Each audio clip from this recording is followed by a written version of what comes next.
పాడి మిత్రులందరికీ నమస్తే. ఇప్పుడు మనం దూడల యొక్క యాజమాన్యం గురించి తెలుసుకుందాం. ఈరోజు పుట్టిన దూడల నుంచి 3 నెలల వరకు ఎలాంటి మందులు వాడాలి, ఎలాంటి జాగ్రత్తలు తీసుకోవాలి, ఏ మందు ఎప్పుడు వేయాలి, ఎంత మోతాదులో వేయాలనేది ఇప్పుడు మనం ఈ వీడియోలో డిస్కస్ చేసుకుందాం. ముందుగా దూడ పుట్టగానే తల్లి తన బిడ్డను పూర్తిగా నాకాలి.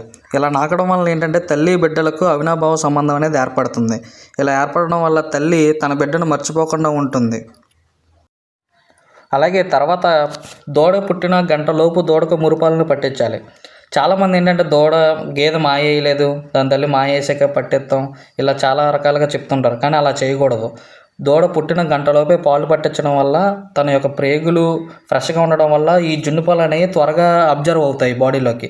ఇలా అబ్జర్వ్ అవడం వల్ల ఈ దూడకు 6 నెలలు వయసు వచ్చే వరకు కూడా వ్యాధి నిరోధక శక్తి తగ్గకుండా కాపాడుతుంది.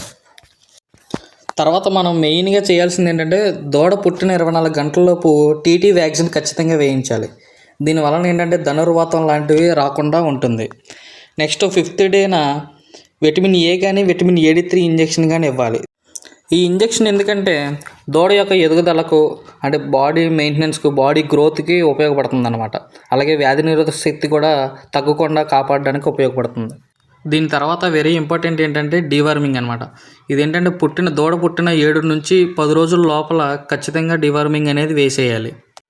దీనిలో 3 రకాలు ఉంటాయి: పైపర్జిన్ ఎక్సాహైడ్రేట్, పైపర్జిన్ సిట్రేట్, పైపర్జిన్ హైడ్రేట్. ఈ 3 రకాల మందులు ఏదైనా ఒక మందును 7వ రోజు పరగడుపున ఖచ్చితంగా వేయాలి. దీనిని 20 కేజీలు ఉన్న దూడకు 10 ml చొప్పున వేయాలి. తర్వాత ప్రతి 15 నుండి 20 రోజులకు ఒకసారి మీ దగ్గరలోని పశు వైద్యుని సలహా తీసుకుని ఖచ్చితంగా 3 నెలలు వచ్చే వరకు కూడా డీవార్మింగ్ను కంటిన్యూగా వేస్తూ ఉండాలి. ఇప్పుడు నేను చెప్పిన జాగ్రత్తలన్నీ తీసుకోవడం వల్ల మీ దూడలకు 3 నెలలు వచ్చే వరకు కూడా ఎలాంటి వ్యాధుల బారిన పడకుండా ఉంటాయి.